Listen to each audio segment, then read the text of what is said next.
Hamıya salam dostlar, hər vaxtınız xeyir olsun. Bugünkü videonu açıq olan əməliyyatdan başlamaq istəyirəm. Hal-hazırda siz buradakı əməliyyatı görürsünüz. Burada mən sizə MetaTrader'ı da göstərəcəm. Necə görsənir hal-hazırda. Deməli dostlar, bizdə belə bir situasiya var EURUSD-də. Bu analizi biz qrupda da eləmişdik. Modul 2-dən sonra artıq tələbələr də bunun analizini eləmişdilər. Burada biz görürük ki, müəyyən bir konsolidasiyadan sonra Euro axır ki, konsolidasiyadan çıxdı və dünən gözəl bir hərəkətdən sonra bugün yenidən bizdə konsolidasiya başladı və bu ən sevdiyim məqamlardan biridir. Nəyə görə? Çünki biz burada sadəcə konsolidasiyadan çıxmağı gözləyirik. Bu da adətən necə olur deyim sizə. Deyək ki, bizdə qiymət impulsiv şəkildə yuxarı gedirdisə, təbii ki, qiymət ondan sonra biraz yavaşlayır və bu cür bizdə yığılma başlayır. Ondan sonra biz aşağı manipulyasiyadan sonra yenidən uçuruq göyə. Bu da bizdə adlanır dostlar AMD model. Görürsüz, aşağıları təmizləyirik və gedirik yuxarı və bu analizlə biz bugün bunu gözləyirdik dostlar. Bizdə ilk öncə həmişə kimi mənim sevdiyim model baş verdi. Sadəcə mən bu əməliyyatda yox idim, yalan danışmayacağam. Bugün başım qarışıq olduğundan bu əməliyyata girə bilmədim. Məsələn, buradan bura kimi, aşağıya kimi biz birinci Londonda Asiyanın maksimumunu vurduq, sonra düşdük aşağı və New Yorkda artıq biz aşağılardaydıq. Gəldik, həm Asiyanın minimumunu təmizlədik, həm də ümumi bizdə qalan likvidlik zonasını təmizlədik. Ondan əlavə olaraq da son impulsdan əgər biz belə götürsək, bizdə 0.5 zonaları ilə 618 zonaların arasına kimi qiymət korreksiyaya da gəldi. Yəni burada bizim təsdiqlərimiz həddindən artıq çox idi. Biz görürük ki, dostlar, biz 0.5-lərə kimi də korreksiyaya gəldik. Ondan əlavə olaraq bütün likvidliyi yığdıq. Bugün saat 17:30-da xəbər vardı. Biz xəbəri də yola verdik. Məsələn, xəbər bu şam idi. Qiymət getdi, sonra yarıya kimi korreksiya verdi və artıq xəbərlər bitəndən sonra mən burada long istiqamətə əməliyyata girdim və hal-hazırda əməliyyatı sadəcə saxlamışam. Yəni burada bağlasam belə çox gözəl bir plusum var, amma hədəf bura deyil, hədəf daha yuxarılardır. Ona görə də dostlar sadəcə baxacam, qiymət özünü necə aparacaq, necə bir vəziyyət formalaşacaq bizdə, ona uyğun artıq hərəkət edəcəm. Biz bu situasiyadan dostlar çox görə bilərik. Məsələn, son olaraq Eurodakı vəziyyəti mən videoda paylaşmışdım dostlar. Yəni bizdə konsolidasiya başlamışdı və biz aşağıları tam olaraq təmizləyəndən sonra dünən qalxdıq yuxarı. Bugün bizdə yenidən konsolidasiya yığılırdı bütün sessiyalar boyu və biz bugün New Yorkda son olaraq hər şeyi təmizləyəndən sonra getdik yuxarı istiqamətə və görürük ki, hal-hazırda Londonu belə keçmişik. Yəni bu qiymət yavaş-yavaş hal-hazırda yuxarı gedir. Təbii ki, biz vəziyyətə uyğun hər şeyi hesablayırıq. Məsələn, bizdə əgər burada şorta tərəf konkret olaraq qırılma olsa, mən bu əməliyyatı bağlayacağam, heç saxlamayacağam, nə ehtiyacı var. Amma biz hal-hazırda yəni yuxarı normal olaraq gedirik və bu əməliyyatı mən hələ ki saxlayıram və çox gözəl bir plus var hal-hazırda. Dostlar, bu situasiyalardan bunu qoyaq bir kənara. Bu konkret olaraq böyük bir hərəkət istəyir, amma bu Aziya və London söhbətləri həddindən artıq çox baş verir və sadəcə bunlara fikir verəsiz. Məsələn, bizdə QPP USD-də də olur olar, Euro USD-də də olur, USD GPI-də biraz az olur, düzdür, orada da olur, amma nisbətən daha azdır. Çünki USD GPI-in hərəkəti fərqli olur. Çox vaxtı biz sadəcə hərəkəti davam elətdiririk.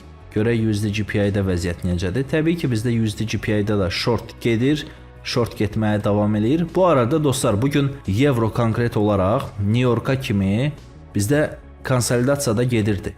USD GPI-də artıq hərəkət başlamışdı aşağıya doğru. Amma EURUSD hələ ki gözləyirdi. Və EURUSD bugün xəbərlərdən sonra artıq tam olaraq buranı təmizləyəndən sonra öz istiqamətini götürdü yuxarı getməyə doğru. Mən sizə bugün QPP USD-ni göstərəcəydim. Yəni funt USD-ni, funt dolları. Sadəcə bizdə burada nəsə yüklənmir. Aha, yükləndi axır ki. Dostlar, baxın, bizdə deməli nə baş verir? Görürsüz, yenə dediyim söhbət. Aziya maksimum, minimum. Bundan istifadə edə bilərsiniz bu arada. Yəni tam normal olaraq bir şeydir. Biz yüngül manipulyasiyadan sonra diapazona giririk və gedirik əks tərəfə. Okey. Burada görürsüz, bizdə hərəkət davam eləyib. Çünki burada Aziya özü də hərəkətdə olub. Sonra bizdə Məsələn, burada hərəkətin davamına getmişik biz. Yəni qiymət diapazona girəndən sonra baxın, bizdə qırılma baş verir və bizdə hərəkət sadəcə davam edir. Yəni burada gözləmək lazım deyil ki, biz gedəcəyik Aziyanın maksimumunu vurmağa. Çünki bu hər dəfə belə olmur. Məsələn, görürsüz burada Aziyanın yığılması var. Biz ümumi olaraq yuxarıdan aşağı düşmüşük. Yəni bizim hərəkətimiz aşağıdır. Görün burada bizdə neçə variantda bu situasiya baş verib. Görürsüz aşağı düşürük. Qiymət Aziyada konsolidasiya eləyir. London gəlir Aziyanı vurur və düşür düşür aşağı. Eyni ilə də burada görürsüz, Asiya var bizdə, Frankfurtda manipulyasiya və biz getdik yenidən aşağı Asiyanın minimumlarını vurmağa. Yəni bu bizdə tez-tez baş verir. Yəni burada da görə bilərsiniz. Burada əsas məsələ nədir? Burada təsdiqi gözləmək lazımdır. Təsdiq də necə baş verir? Biz buranı keçəndən sonra yenidən bu diapazona qayıtmalıyıq və burada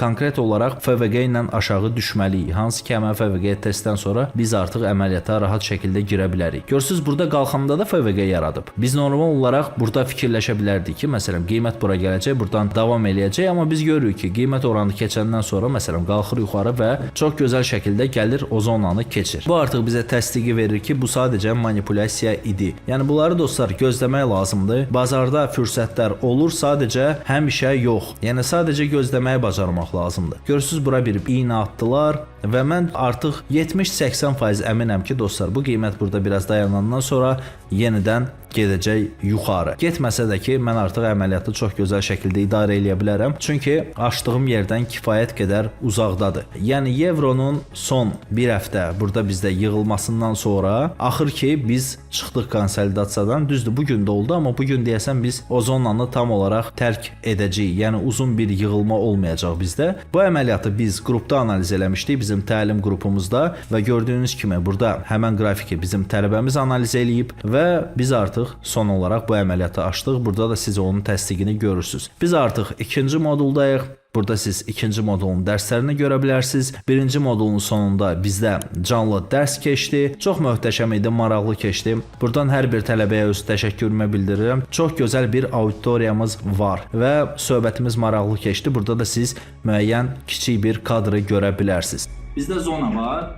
Bu zonanın davam eləməsi üçün, lonqun davam eləməsi üçün biz ən azı buranı keçəndə burada FVG yaratmalıyıq. Analizə qayıtdıqda dostlar, standart yeni bir şey etmirik burada. Sadəcə məsələn qiymət qalxanından sonra korreksiyanı gözləyirik, yığılma varsa, konsolidasiya varsa, yəni manipulyasiyanı gözləyirik və qiymətin özünün necə aparmasına fikir veririk. Yəni burada qiymət qalxır, buradan girin, birdən aşağı düşər falan, bizdə söhbətləri yoxdur. Biz stop lossumuzu qoyanda elə yerə qoyuruq ki, dostlar, qiymət oranı keçərsə artıq o əməliyyatı saxlamaq mənasızdır. Yəni ona görə də dostlar, əməliyyatı açanda elə açmalısınız ki, yəni siz o əməliyyatdan əmin olasınız. Əmin olmağın nə tərəfdən deyirəm dostlar? Bu qiymət buradan keçdisə, mənim stop lossum bunun aşağısındadırsa, bu qiymət yuxarı getməlidir. Bu qiymət gəlib əgər bu stop lossun altına keçib orada bərkirsə, bu artıq qiymətin çönməyi deməkdir. Stop lossunuz sizin konkret olaraq elə zonada olmalıdır ki, ora çox bərk zona olsun. Hansı ki ondan sonra bizdə struktur dəyişəcək. Yəni belə bir şeylər var dostlar və bunlara fikir vermək lazımdır. Ümidvaram ki bu videoda göstərdiyim modellərdən sizin xeyrinizə hansısa dəyəcək. Çünki bunlar dostlar bazarda sözün əsl mənasında tez-tez təkrarlanır və onlardan sadəcə təsdiq aldıqdan sonra yararlanmaq lazımdır. Hər birinizə uğurlar dostlar. Növbəti videoda görüşənədək görək bizdə bu həftə ərzində başqa hansı situasiyalar yaranacaq. Hər birinizə uğurlar.